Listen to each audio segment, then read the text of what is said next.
Thank you. A call to order the Committee on Higher Education. Today is Thursday, March 28. It is 3 p.m. We're in conference room 229. And this meeting is being streamed live on YouTube.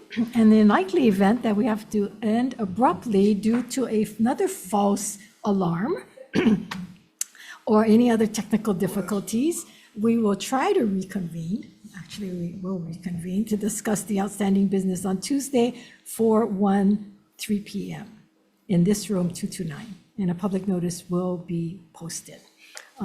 So this afternoon, we have a couple of GMs for the Nursing Advisory Board. We had 3, one have resigned, and so we do have 2 GMs, GM 535 and GM 623. But before I call on the nominees, I would like to just tell the public that this is for the Hawaii State Center for Nursing Advisory Board, and that this was established in 2003 by the state legislature to develop strategies for nurses statewide by collecting and analyzing data regarding the current and future status and trends of the nursing workforce, conducting research on best practices and quality outcomes, developing a plan for implementing strategies to recruit and retain nurses, and researching, analyzing, and reporting data related to the retention of the nurses workforce.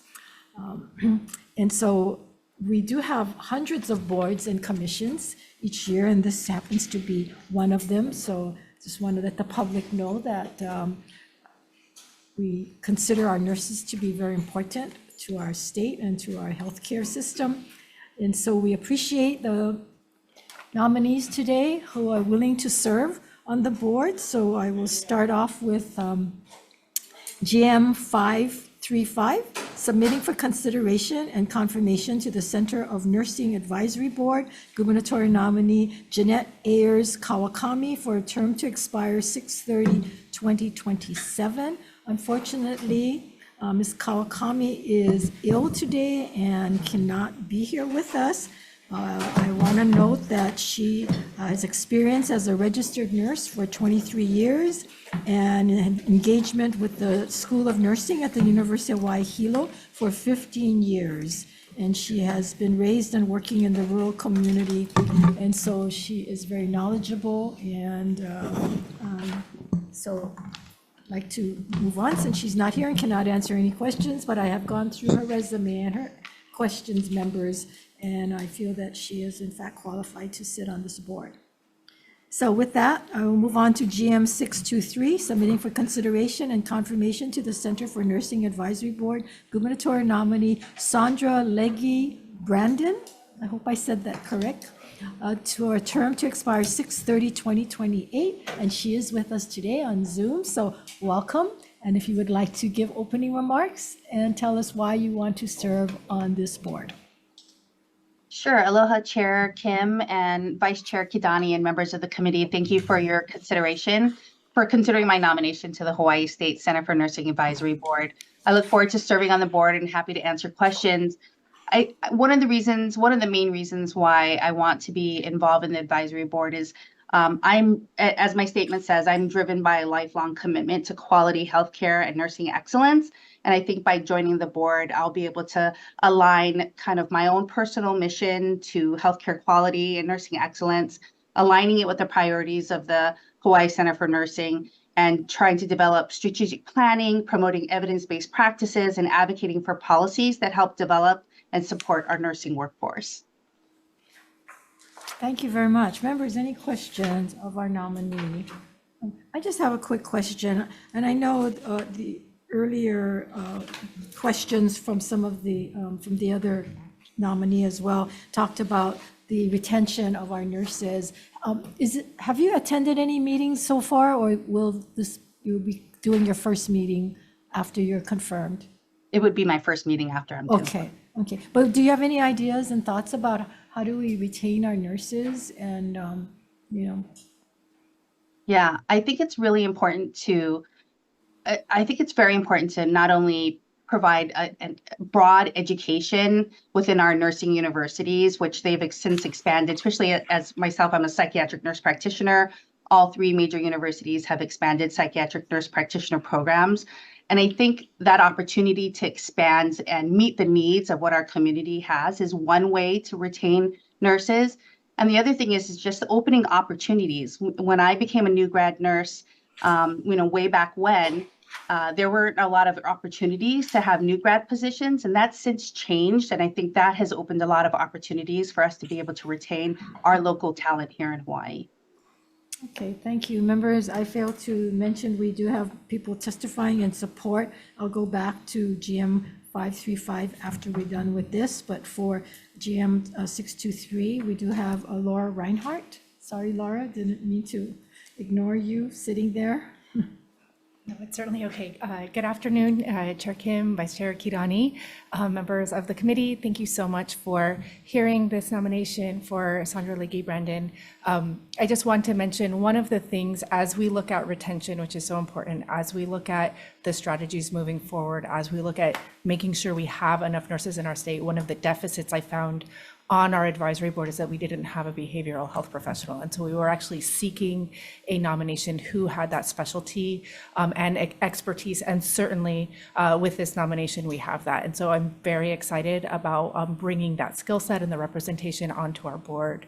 And we have a strategy that we will be working to be launching in the next year to address wellness as a factor of recruitment and retention as well. And we know that psychological safety and just the burden of doing a intense caring profession can really weigh down on nurses, particularly nurses of a younger age. And so having the skill set and the guidance to incorporate those strategies into our future work is something that is very important to me, and I'm looking forward to that collaboration moving forward.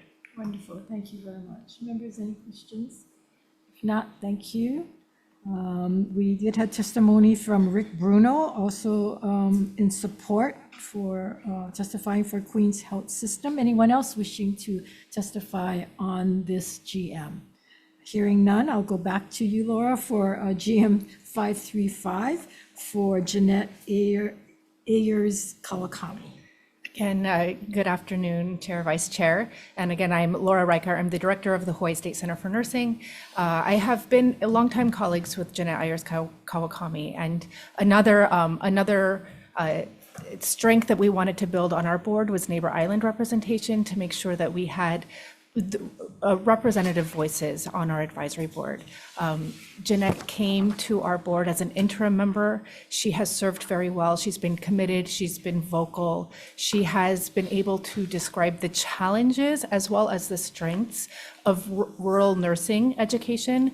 They do have that special focus at UH Hilo, and she's been able to provide that insight to us. She also has a strong partnership with the clinical facilities on the Big Island, and then is able to share those insights that are really important to us when we plan and create those strategies related to nursing education, as well as nursing, clinical nursing recruitment and retention.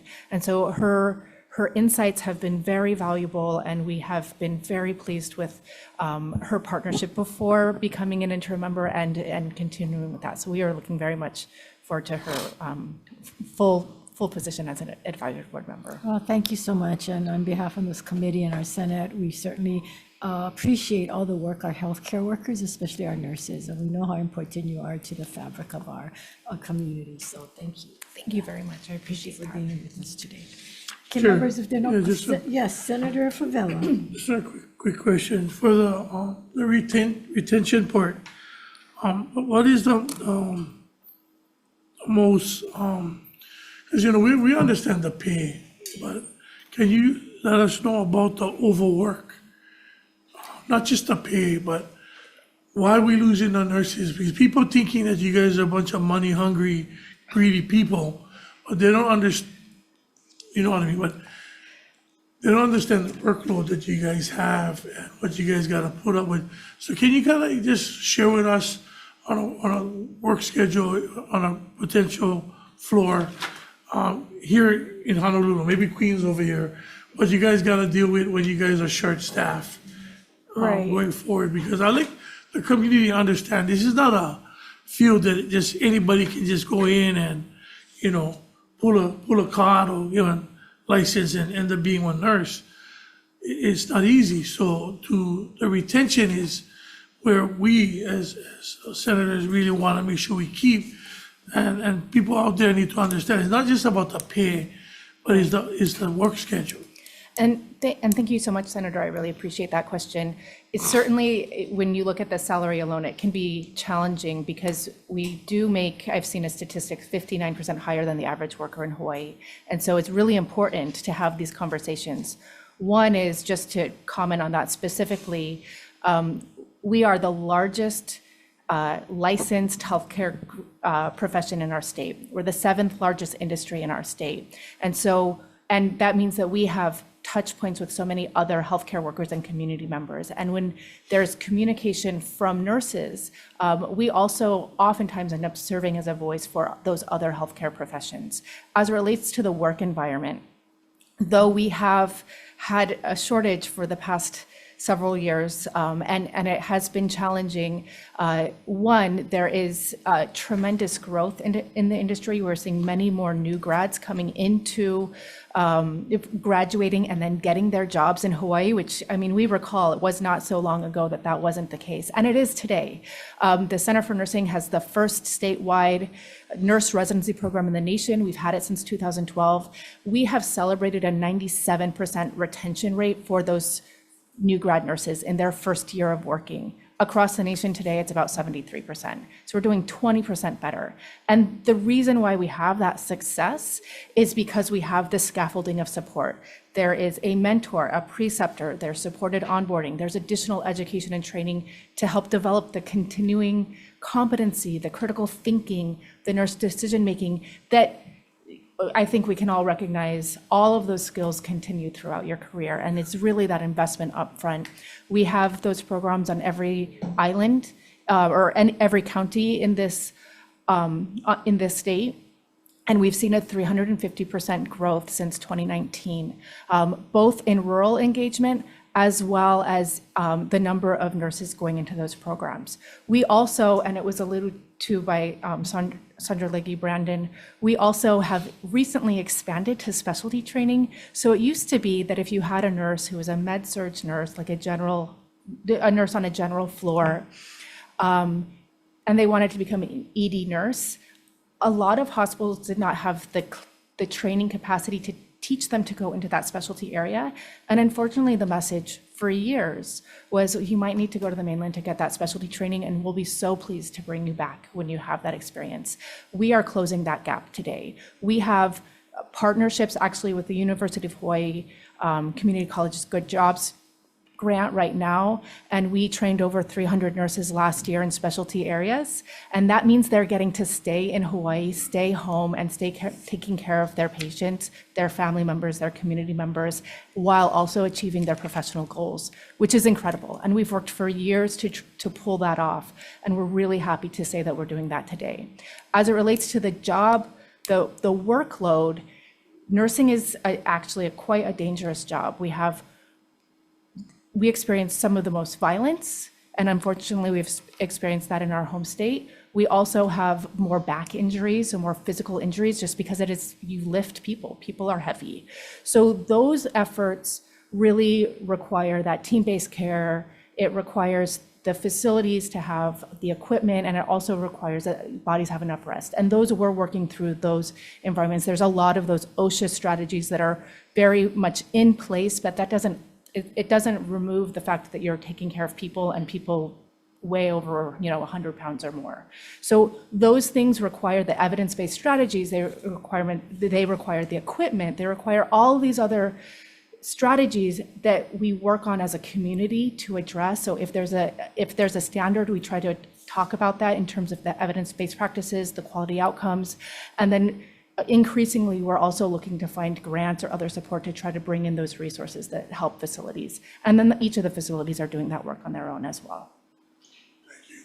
I'm one of those guys a little bit over 100 pounds. A little bit? And they lift me up really well. They get all the equipment. If they don't want the equipment, they can't do it. And the equipment is magical, isn't it? Yeah, It they does a got the great sling job. that they can put you in. And Yeah. Okay. 120 pound sling. Thank you very much. Thank you very much. Thank you, Chair. You're welcome. Okay, we will move on into our resolutions. First up is SCR 143 and SR 172. I'm taking both the SR and SCR together, requesting the University of Hawaii to develop comprehensive plan to address student housing faculty needs at the Manoa campus. And of course, we have Calbert Young from the University of Hawaii to speak on this measure. Good afternoon, Chair, members. So university supports the resolution. The value benefit of developing such a comprehensive plan would be to include examination and analyses on everything from affordability, student housing rates, future rates. There are physical space limitations and challenges at the UH Manoa campus, but also financing package requirements, construction, and modernization aspects to address for the long-term viability and sustainability of a student housing program. All of the existing on-campus housing facilities at Manoa are aged, they're well beyond 20+ years, and the average is actually quite older than that. Majority of the properties were developed in the circa 1970s. So they are rather aged and they show their age. So such a comprehensive plan is important to basically develop a well-articulated and conceptualized strategy to address funding, but also the physical construction development of student housing. So with that, happy to answer any questions, Madam Chair. So shouldn't this be something you folks would be looking at, though, without us having to put forth? We don't need this resolution. Actually, between my office and the Vice President of Administration, we actually already were working on this before this year. It's a pretty daunting task, and frankly, the discussions that have been brought up this year around student housing in Halinoalani have not helped, and they belie the fact that that examination was already going on. And the part that my office would deal with is financing and affordability, affording the actual project itself. So that's a difficult question to solve for and takes a lot of time and evaluation for modeling. So addressing the entire comprehensive student housing, not just Halinoalani, but the entire one, is just, it's exponentially greater to deal with a solution package that could be affordable for the university or for the model of how to redevelop these facilities. It's interesting you should say that, because when this issue was brought up by the Board of Regents, because they're the first ones to actually bring it to the attention, and when we came before us, was never told, I don't know, am I wrong, that there was a comprehensive review and study going on to address all of this? So, part of it is a communication, I guess, of the university with us. I mean, a lot was talked about with the Board of Regents and with the legislature about this, and at no time do I recall you guys sharing that with us. Well, I could say that for me, I think that was evident when I think the University Board of Regents request was 80 million for Halinoalani. I don't recall ever hearing a whole lot of discussion about what was in that 80 million or what you would get for 80 million, right? And that analysis there's a lot of different aspects or models, and there was mention that there were other options, right, that potentially, they were all not $80 million. But what's in that examination? Why is the $80 million approach the agreed upon approach? Is that the most efficient? Is that the most value benefit? That type of is it the most realistically achievable?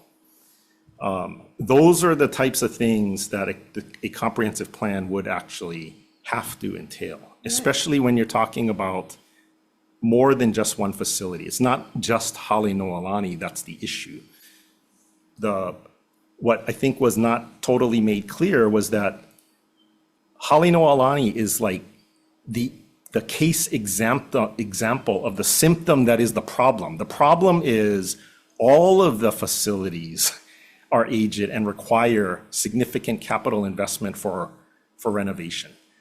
Well, but we're fixated on the Hale Noelani because maybe that's the most extreme example, but that will not solve for the actual problem, right? So figuring that out is a far more difficult analysis to do. Yeah, to come up with a plan that if it was me asking for money from if the solution is to ask for free money from the legislature, I would expect, right, that we would want to be able to articulate how that program, that strategy actually makes sense and hits whatever our target objectives. What are the objectives for affordability, objectives for sustainability, financial and operational, how it makes sense for the Manoa campus within the Manoa community in terms of what could actually be built there, and what's the time frame on how this could be like delivered, because we're talking, 20 odd actual buildings that will probably have to get redeveloped or newly developed over some period of time. What is that duration? So anyway, though that's, I think what I'm trying to relate to you is this is not just some examination that can be easily constructed in a short period of time. There are a number of models that have to get developed.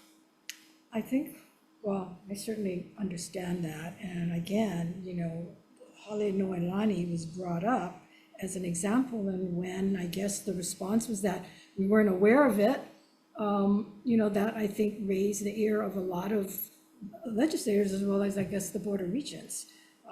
But I think you folks have had ample opportunities to enlighten us as to what you folks are doing. Otherwise, I don't think Senator Hashimoto would have spent the time putting together this resolution if he was aware that you folks are doing this. I'm very, very one who often will ask on resolutions, do we need this resolution? Why aren't you folks doing this already? And so that issue, and certainly, you folks are at our hearings, I've held informational briefings, and so it's news to me that you folks are doing this comprehensive look. So I view these resolutions, I don't think we don't need them to do them. It's nice to have the resolutions as a form of support, I guess, in terms of what we are doing has some, recognition that it would be seriously considered. But, it's also a nod to the fact that these analyses have to occur first. It's not like just coming in and asking for money and that's going to be the solution. There should be something behind it that justifies and articulates that's what these studies will help with. But that's what you folks done. You came in and just gave us the money. You didn't give us the analysis. You folks provided us $80 million without the analysis. So anyway, let me open up to my members' questions. Senator All right. So Calbert, I think, when you say that, I guess what is the plan that you're currently trying to embark on? I know there was some contract that you signed with. My understanding was that was more of a rate study, but then is there that second part of the facilities study of a master plan, or would this kind of help you support in going through that facilities master plan? Yeah, so there is currently a contractor, KMH, that is doing an examination of the student housing from an operational model. That will likely include some revenue analyses, but I think I don't believe it will get all the way to a full master plan. Whatever the output would likely be very helpful and would be necessary for when there is a master plan. This reso, the conceived or the proposed feasibility or examination, I think doesn't require the completion of a master plan, but it will help set a direction of what that plan could look like. I would just say my thesis right now from a financial perspective, the problem is very large. So this is not going to be one where you can get a master plan programmed that you could probably, that we could execute, like say, starting in 1 year, by the time this study is due back to the legislature. So I think what best we could hope to get is something that lays up several models, and then maybe even, depending on where the university is, identifying which of the potential options would be the most agreeable that everybody could set on heading towards. But it's going to be pricey, and it's going to be, it's probably going to take a while. Because what is the next frontier? So you did RISE, you did NOAA. What is it the next? What is the next element? Yeah, so both of those projects are outside of student housing because they're not within the student, they were not constructed, developed, executed within the student housing realm. They both serve housing for students and for you, but they were not part of the overall Undergraduate, student yeah, housing. Yeah. So addressing the student, when we say student housing, we're talking about on-campus, University of Hawaii owned and operated housing. Solving for that is, has to take a look at affordable. So student housing has previously operated with a priority focus to affordability. So for decades, literally decades, the primary focus was around affordability, to the extent that even it was at the expense of financial viability. It was affordability was one. I don't know if that is still going to be the focus or if that even can be the focus in this remodel. But that's one thing the university has to model. This study, I think, will help quantify where that would be. And then solving for how to afford whatever affordability would afford, solving for how to afford redevelopment. That's probably like the big question. And then the physical construction constraints, engineering questions, how much can be developed, where can it be developed, is this remodel or rebuild? And then, there's always the demand side, which is right now the base control study is the amount of student housing that is available is far below the amount of demand. So supply is significantly less than demand. It barely meets, on some estimates on the studies that we've done, it barely meets a third of the demand. That means all of those students, they are getting housing from some other source, not at UH, which means they're probably in the marketplace. So the island-wide issue of lack of housing availability, that's UH is adding to that demand, right? So solving for the UH problem does have some benefit on an island-wide basis as well. So figuring that out, okay, so NOAA and Atherton are not part of the student housing program, but the existing housing inventory, on-campus housing inventory, it's less than 4,000 beds, right?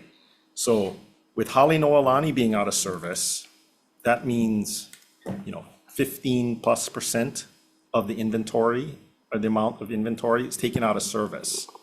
So some of that was met with Atherton, but Atherton was not part of the student housing program, okay? So some of that was met. A greater part of that would be met with NOAA, because NOAA will complete before, I'm betting NOAA will complete before we can even do anything with student housing on campus.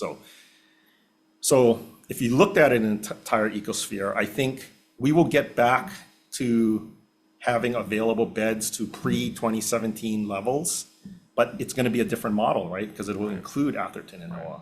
If we can bring Halinoalani back online, but we only bring back what was taken out of service, that helps with the overall housing market, but will it help with affordability? Because what is it going to take to bring it back? And is there an opportunity to expand capacity to meet extra demand? Those are questions that could be addressed in the feasibility. Okay, thank you, Chair. Okay, before I go to Senator Favela,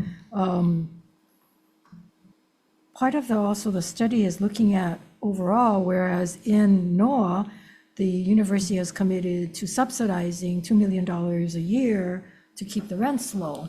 which is fine, but it's, again, is how does it fit in with everything else? How does the rents for the faculty housing, I mean, how do they all fit in? And what, to say that NOAA and Atherton is outside of the actual student housing is one thing, but then how, you can't deny the fact that they are contributing to the overall student housing and experience on the campus. So that's another area that needs to be considered. Senator Favela. Okay, and then followed by Senator. I just, a few. The problem that is that I understand, maybe you wasn't there when this issue started, and I know we're talking about the other housing, yeah, but made in the 70s, what was the maintenance on these buildings? What was the maintenance on the building that you say you don't know, you guys don't know about? And the reason why I'm saying, if you're talking about 30 or 80 million dollars for a facelift, well, why are the university or we not thinking about just private partnership? Give somebody the building, let them fix them, and let them go at the rates that you guys are going to set for the students, because it seems like, I don't know how much more years, we're never going to catch up to what you guys are talking about on your guys' plan. You guys said you guys don't need the resolution, but same like with this Aloha thing that the governor with humanitarian thing, we don't know when you guys would actually start the plan. You know what I mean? We don't know the date when you start the plan. Maybe you start the plan after Senator Kim and everybody else is going up in a roar in the media, everything about student housing. The thing is, how we gonna get students in there if we do not have one actual plan? Because you're talking about two different things, maybe three. So we like to know what is the quickest way we can get kids in the housing? That's my question. What is the quickest way we can get children or young adults into the campus housing? But are you talking about new inventory or are you talking about existing? However you like spend the dollar in your pocket. Well, no, so that's why this is the exact good first question to answer, because right now there already is student housing on campus and in the other project. They are all effectively 100% occupied. I mean, whether it's on campus housing in whatever condition it is, 90+% occupied right now. The private student housing that's on UH, same thing, 100% occupied, okay? So we've already proven that there's sufficient demand for housing, but there's also people on wait lists, right? A lot on wait lists. There's no solution for them that UH can provide because all of the available housing is already spoken for. So they are going somewhere, probably in the regular market. So if the answer to your question is, how fast can UH build new inventory to meet that demand? Well, then I'm going to come back and say, well, how do you think I'm going to afford it? Because the Atherton project was 80+ million to construct, and we didn't put up any money for that. The NOAA project is $130 million. And the reason for the $2 million a year, it's not to keep the rates affordable, it's to encourage them to be below market. Okay, so market is significantly higher than what UH charges on campus. So we're not even trying to get it to be the rates that UH is charging on campus. If one of the parameters that you're going to require is that the rates for this new inventory have to be what we're charging for on-campus housing, I will tell you the models do not support that.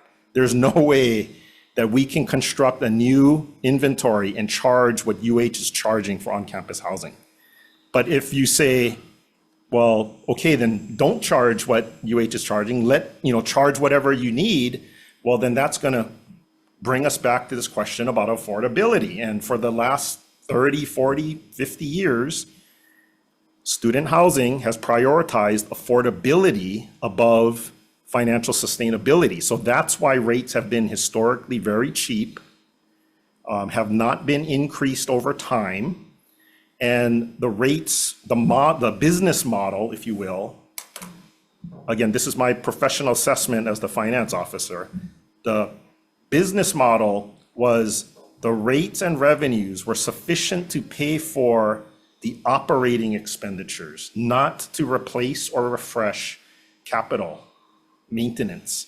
So that's why student housing for how long could afford to operate, because they weren't concerned about when properties get to be 50 years old and they need to be replaced or refreshed, where are they going to get that money from?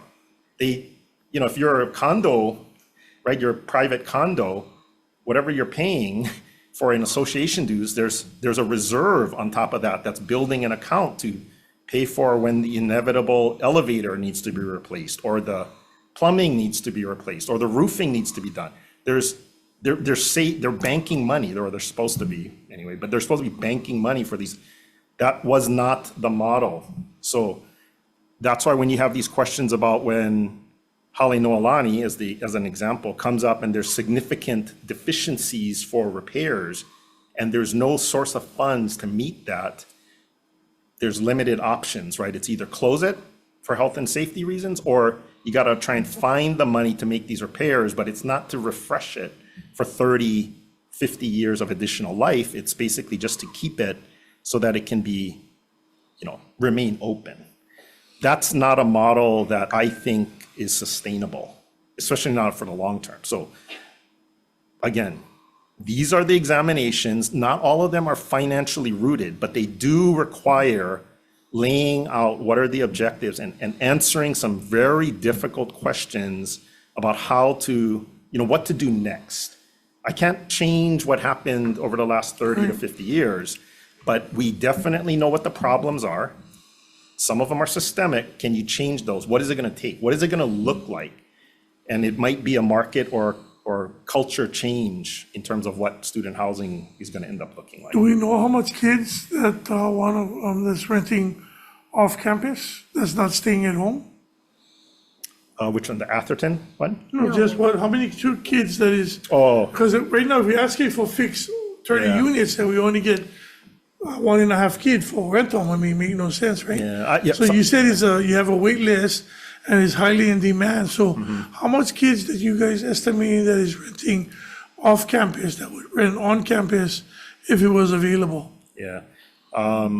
So I'm not student housing, I can't tell you, but I can tell you anecdotally. So this current school year, there was, at the start of the school year, so back in August, there was more than 1,100 that were, I'm going to say I'm going to air quote wait list, but really what a wait list is are people that applied for housing. They wanted housing, but there was no housing given to them. So they basically are allowed to be considered waitlisting, that if a housing opportunity opened, would they be interested? So that's like the wait list. But I would contend that the amount of people that didn't get housing, that desired housing, would actually be far greater, right? Because the likelihood of you getting off of this wait list is pretty non-existent, right? So the amount, that's why I say the demand is much larger. So for less than 4,000 bed units, you had a wait list conservatively of at least 1,100, but it's probably greater than that.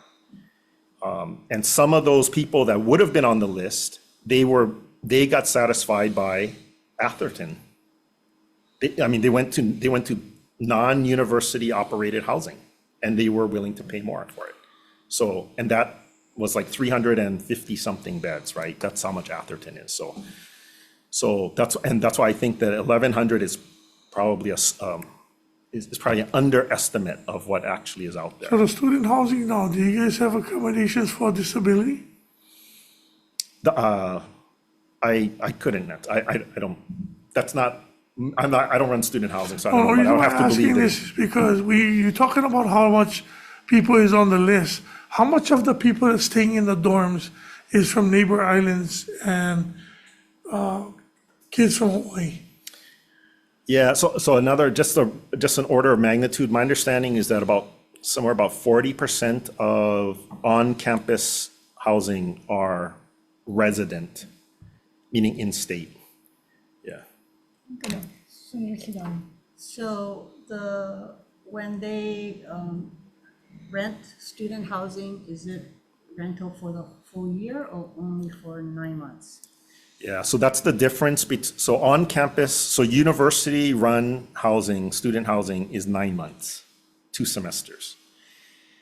Private student housing, so there's by Pucks Alley, there's Hale Mahana, which is not University of Hawaii affiliated. It's 110% private student housing, 12 months lease.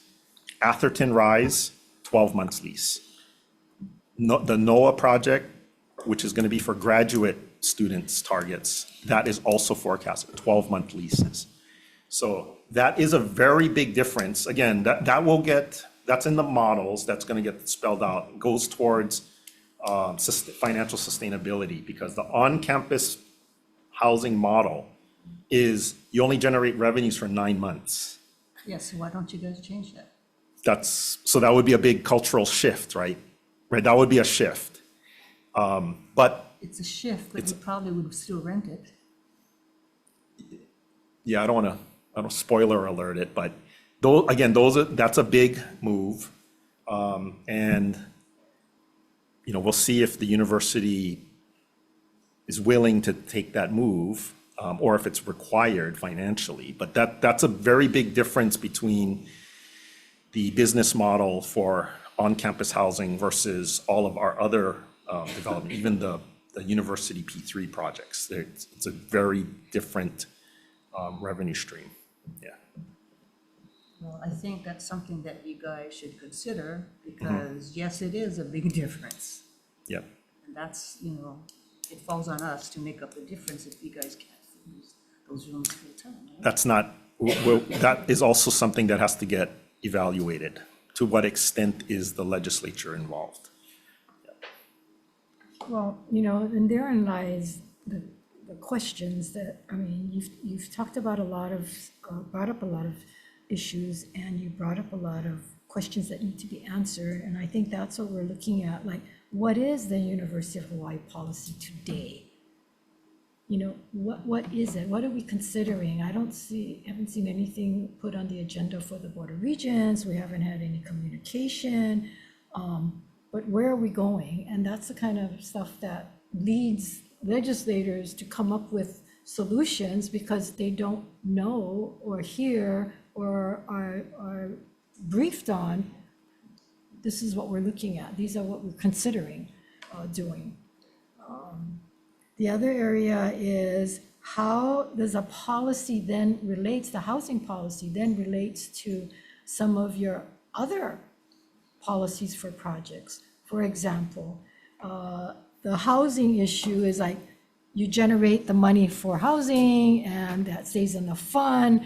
You don't put in other monies, right? That's a model. But yet when you look at the cancer center that is supposed to have been run by the tobacco funds, all of a sudden it's got student tuition being factored in there. You've got general fund monies that is being factored in. You've got the, what is it, the TR, the percentage that is supposed to be taken from the grants. What is that called? I can't remember. RTRF. RTRF, also subsidizing. So, what is the policy? If you're going to have a policy, then why aren't you guys subsidizing the student housing then, if you're going to do it for one entity and not for another? So we're just trying to say, where's the consistency? The whole campus Ching field, and all of a sudden moving the fields and doing all of this stuff. How does, again, what is the policy, and where is the consistency as to how do we address these issues? And that's troubling. Well, so I don't believe that every single program needs to be consistently funded the same way. No, but there needs to be a policy. Well, there already is a policy and statutes about the availability of funds and what the university can fund. Those are management decisions. I think that if the current model, the current status and how student housing is funded, if that is what the university and the state is going to expect and how it's going to be funded, that is a very different look for survivability than if we were to talk about, okay, where's the general funds from the legislature to fund student housing, like the Cancer Center? Where's the tuition monies that we take from students who do not get housing to pay for the students that do get housing? Okay, where's that? I mean, some of these might be philosophical decisions, Right. but those are decisions that have to get made. And they're just as big as the same thing. You're gonna charge people on a 12-month scale versus a 9-month. Those are very big things. So, That's why you guys have that responsibility to come up with those policy decisions, as hard as it might be, just like we do. I agree. I mean, what I'm telling you, okay, well, I'm gonna say bluntly then, these are questions that for me as the finance officer of the university, I don't think they're ripe yet. And that's the reason why they have not been brought up to the regents or to you at the legislature, because they are not right. Because if they come up, okay, everybody has an idea of how it should be done, okay? But without the analysis and looking at the analysis on the models, okay, how are you informed by what is the right or the best approach? That examination takes time. That's what I'm telling you, okay? So you can blame me or the university for not throwing it out there in the public space, or you don't realize that we're doing the work because I don't go and tell you that I'm doing the work. But that is what's happening, because this is a very big issue that requires and warrants pretty extensive evaluation. And it's not about, I don't presume that the answer is just to come to the legislature and ask for $80 million on a project that I haven't fully thought about, right? Okay. No, that's not what we're asking. Maybe it's more. Yeah. Maybe it's more, maybe it's less. Maybe there's a program that, again, if we can answer this, Atherton is one model, I don't need the legislature to provide funding. If NOAA is the model, maybe we need, either way, but it's like, what is the deliverable that we're addressing? A study that's contemplated in this reso helps to get, at least lay out some of these objectives and these questions. Now, again, I don't need the reso to do it because we're already doing it, but it helps because it lays a stage.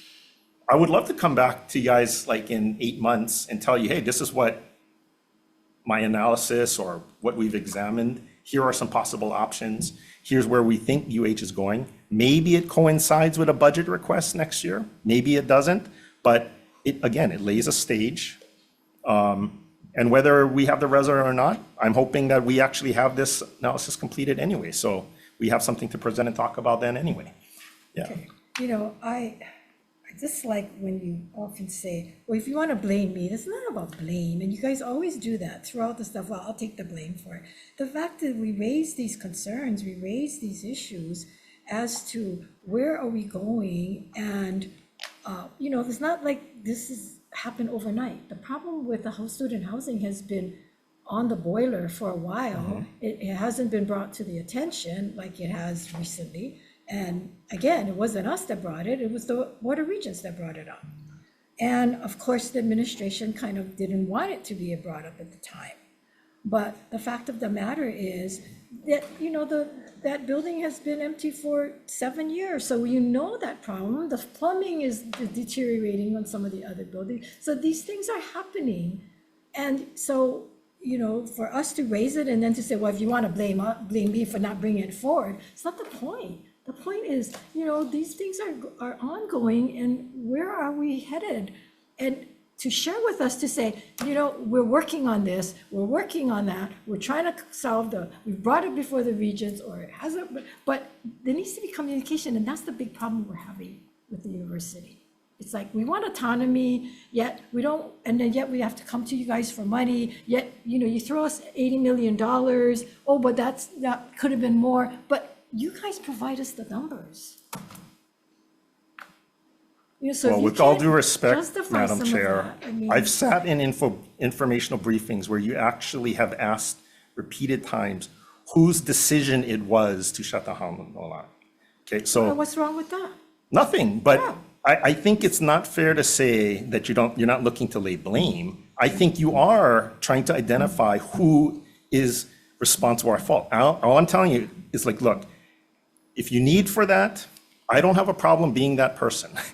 I'm telling you that there are things that we are doing, right, that are trying to be more thorough, I guess, for things that we bring to the legislature. I cannot help or stop if there are things that you want to inquire and bring up, and we can tell you when you bring those up, what we're doing. But just because I don't call you or come here and tell you what I'm doing, doesn't mean that I'm not working on it. So this is an example where I'm hoping that there will be something comprehensive that is more articulate around what is the actual plan. And I can give you what I think is the backstory and context of how that $80 million request got into the budget, okay? Because I will say, I don't think it was ripe. It would be very difficult for me as the finance officer to be able to articulate how that $80 million is the most efficient request. Now, I haven't seen the worksheets on the Senate draft of the budget, but I did not hear the Ways and Means Chair mention anything about funding for student housing. The House draft of the budget does not include $80 million for Haleʻonaulani, okay?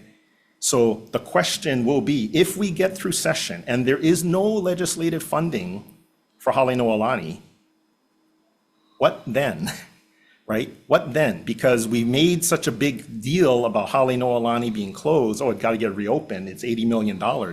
Well, if you don't get it from the legislature, well, what are we going to do then? And that's the kind of thing that needs to be thought through. If we had come in with the $80 million request,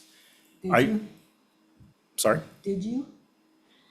We submitted, yes, $80 million for Haleʻonaulani, $40 million for deferred maintenance of student housing overall. That request was not included in the governor's proposed budget to the legislature, but it was included in the regent's proposed budget to the legislature.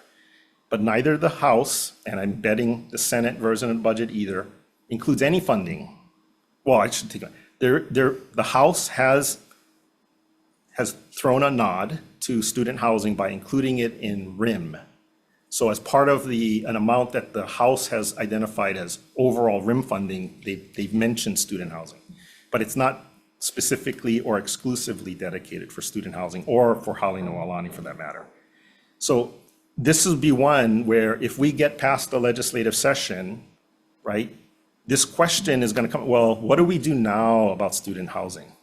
And that's why this work already, in the way is like, when is the right time to actually put together these financing package? How much is it? Because it doesn't stop with Haleʻonaulani. It's not, is Haleʻonaulani the first on the list just because it's closed versus, say, some of the other facilities that are open, but they also have a significant amount of repair needs. What we wouldn't want is for them to be crippled to the point that they end up like Haleʻonaulani. So maybe those might be the priority.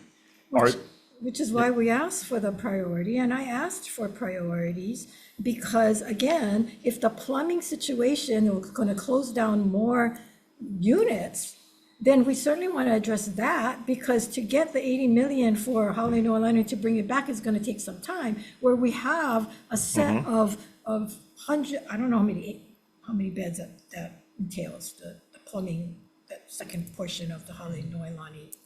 Haleʻonaulani. Right. So again, it's like, what is the priority? So you come in with 80 million and you come in with 40 million or whatever. And I asked Jan, and I said, if we only gave you 100 million, what can you do with that? If we only gave you X amount, well, we want to see what that priorities are. And, we want to know, because if we have people doing the same thing over and over again, then we're not gonna move forward as to who's accountable for some of this. People got to be held accountable. Otherwise, we're gonna have the same kinds of problems that we continue to go forward. So it's not so much as who's to blame, but we want to know who's accountable for that, because we want to correct that. We want to make sure that we can have good results and not a decision made to shut something down and nobody knows about it. That's right. I mean, that's crazy. And as an executive for the university, I can tell you that's one of the reasons about who is accountable and responsible moving forward. So now VP Govea and her team are responsible for student housing. It doesn't change on a dime, right? So what has to be corrected and put together a plan, and maybe it results in major shifts, but that's like a go forward.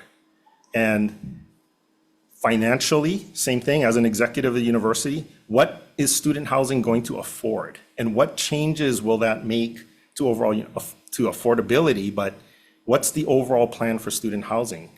We've already demonstrated that P3 options could be part of the solution, but I don't believe that that's the universal prescription. That will not reach the objectives that I think the university is going to expect for student housing. So it's going to be a combination or a mix. What that combination is, though, I think the university is going to have to answer some questions about what are the target objectives. And they will probably be significant shifts into the current model. So whoever makes those decisions for the university or is going to be involved to make that call, that's, again, it's about who's going to be accountable or responsible for doing it. It's not, I can't change what happened, 30 years ago, but that model no longer exists because we have new people that are now responsible for student housing. Yeah. And that call should be the Board of Regents. And so are you having this discussion? You should be having this discussion with the board. And it's difficult for you to have this discussion with the board when all it is agenda items and you don't have, and I don't see them coming up with resolutions to get this kind of conversation, which is what they should be doing, because they're the ones ultimately will make the decision. But the way it's been going is that you make the decision and you put it for them to either approve or not. It's like, so they don't get into the actual forming of the clay before you come up with a busk and say, here it is, you like it or you don't, right? Well, that is not my call. No, I as an know it's not your executive, so- call, but I'm saying that that's where I think the Board of Regents need to be part of that whole decision-making process, or even part of getting to the point where they're going to make, because they have to make the policy, and they should be part of putting in all the ingredients instead of only tasting the cake after it's made. Well, I think for something like this and student housing, for the issues that, that we brought up, these are things that will, under existing regent policies and executive policies, would just inherently come up. I mean, they're going to come up for decision points, because the questions about setting rates, for student housing, for example, whether they're affordable or not, that will come up. Availability, construction projects, funding. There needs to be a comprehensive plan and not just, okay, do we raise the rates? Do we do this? Do we do that? And I think that's why this resolution was put forth, because of that concern. Yep, and that's why we're supportive. Okay, any other questions? Senator Favela. Just an FYI for you, I understand you have a lot of emails and you have a lot of pressure like that. So it's probably just me, not my colleagues, but every time I observe you when you get a question asked to you by the chair, you refer to that, because if we don't do this or whatever. This is the problem with media. They go upon what you just said here earlier in front of my colleagues. If I don't answer you, you say this because we're not doing it. She's not saying that. If you want courtesy back, same thing with us. If you want her to reply to you when you guys like something, well, she wants the same common courtesy. The way you said it is like she's being vengeance. That's how I took it. And when she asks you something and you don't reply to her quickly, you think it's some kind of vengeance. And that's how I felt that she was telling her. And because I don't answer you right away, we get this, and that. That's not what's happening. We care of the kids, we care of the taxpayers' money, and we just want the same common courtesy, respect. Sometimes you feel like you're getting attacked, but that's how I feel. How you was talking to the chair right now, I'm serious, is either you figure out how you guys are going to go forward, or they gotta have somebody else come and answer the questions, because it seems like you cannot without feeling that way. This is the third meeting I've seen you come like that. Regardless of the past of the housing or whatever, I don't appreciate it. I just gonna tell you now, I don't. When it comes to females and I don't. And I've seen 3 times already you do this to our chair. So if you cannot conduct yourself in that way, and however the media like flip them, because I can flip them any other way too. But if you cannot answer the questions, what she's saying in a way that you want us to ask, in the way we treat you, then don't say those things, because I don't think ever, since I've been here, that the chair ever be vengeful because you guys never answer an email. I can tell you this though, when I came here and she would ask for the budget, and you guys would accidentally give her the wrong budget, and she would accidentally cut positions, that would piss everybody off and threaten her. Did I get an open apology here for that from the university? No. So that's why just kind of just be a little bit careful, because what you guys do and say, resonate to my colleagues over here. And I was here, I was new at the time, sitting in the office, seeing the two different ones that you guys would send her. One mistake budget or positions, and the one she would cut that made the newspaper. You see what I'm saying? So we don't, none of us here play games with the university. We straight up with you guys. And that's all I want from you. If you cannot be straight up, then you ask the president or somebody else to send somebody else to talk to our higher ed chair, because that's what I took it. On how you, she does never ever been vengeful. So Senator, I will Yeah. say I thank you and appreciate, believe me, I genuinely appreciate your comments, and even for the chair, okay, I don't ever recall the chair ever personally blaming me for anything. Okay, so that's not I'm just saying, I think that my tone and tenure is as respectful as the tone and tenure that you folks show me. Okay, so, and again, it's not, all of this is not on me. It's not on Calbert. The student housing thing is not on Calbert. It's something that the university is working on. I'm only trying to convey that I am contributing on this, and I want you to know that the university, we are working on it. It's not that we are not working on it. It's not that Calbert is not working on it. So that is what I'm trying to convey. And it's not fair to think that we're not doing anything just because Calbert doesn't come and say something about it. The chair has no problem calling me. I can call her. I don't discuss every single thing that I'm working on, University with Chair. Chair doesn't ask me about everything that we're doing, but there are a lot of stuff going on. This is one of them.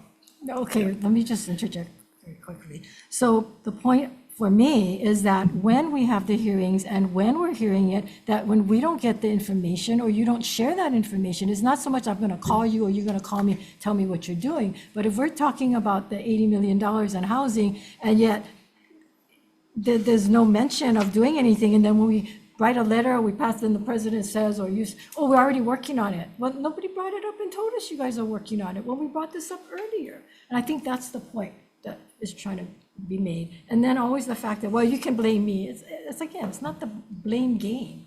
So sometimes I do think that you feel like it's personal to you, and it's not. I feel that way because I am working on a lot of stuff, and I don't always get to be the one to articulate to you what is happening.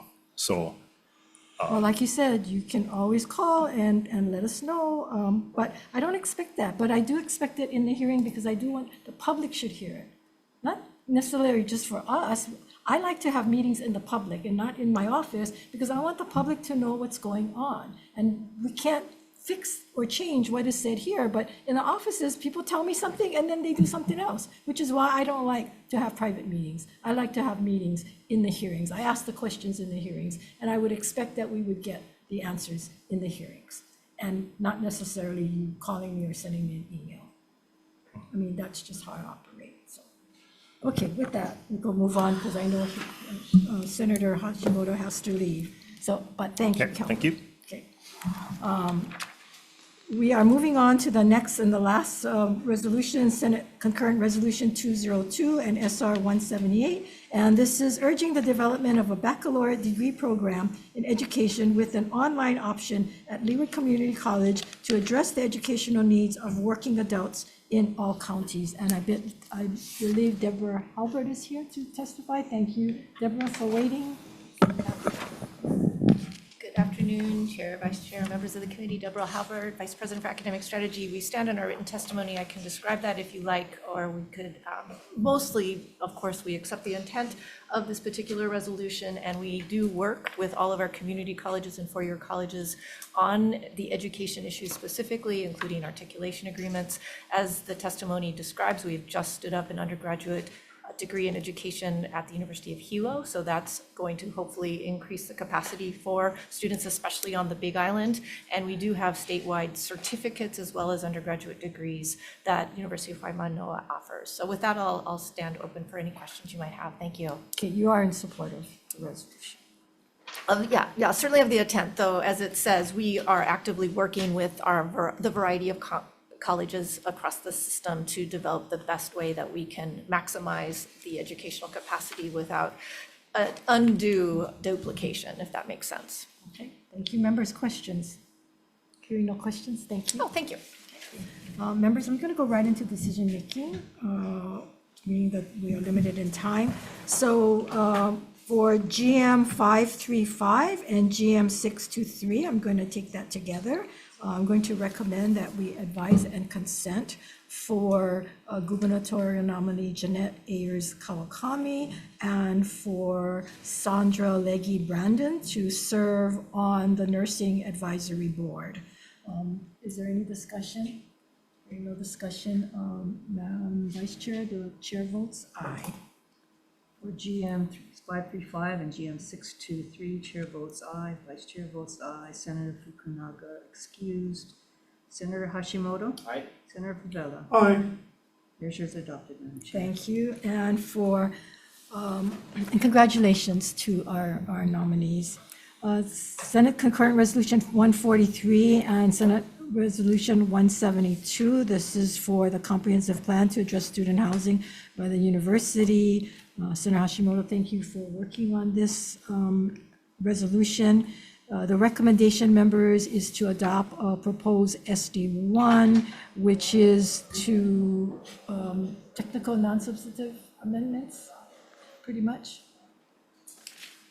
Okay, hold on, I do have it. There we go. Okay, we have to adopt the SD1 first. So to adopt the SD1 and then any substantive and non-substantive amendments. Any discussion? Yes, please. Thank you. I just wanted to thank you, Chair, for entertaining this resolution. I think this, obviously, after this conversation, it's a passionate issue for a lot of people because I think it's such an important issue. I think hopefully this just shows that we are supporting moving forward and trying to find a solution. And that's I think what the Senate really wants. And I think we want to see action happen. And I think hopefully this is the first step in many other steps of that happening. So thank you, Chair. You're welcome. So no other discussion. Chair votes aye, Madam Vice Chair. We are on SCR 143 and SR 172. For both of these then. Yes. Chair votes aye, Vice Chair votes aye, Senator Fukunaga excused, Senator Hashimoto. Aye. Senator Favela. Aye. Measures are adopted, Madam Okay. Chair. And for the last one, SCR 202 and SR 178 for the baccalaureate degree program, recommendation is technical and non-substantive amendments for clarity, so an SD1, and any discussion? Hearing none, the chair votes aye. Chair votes aye, Vice Chair votes aye, Senator Fukunaga excused, Senator Hashimoto. Aye. Senator Favela. Aye. Measures adopted. Okay, with that, thank you all very much. Have a good Friday and a good Easter weekend. Happy Easter. We are adjourned.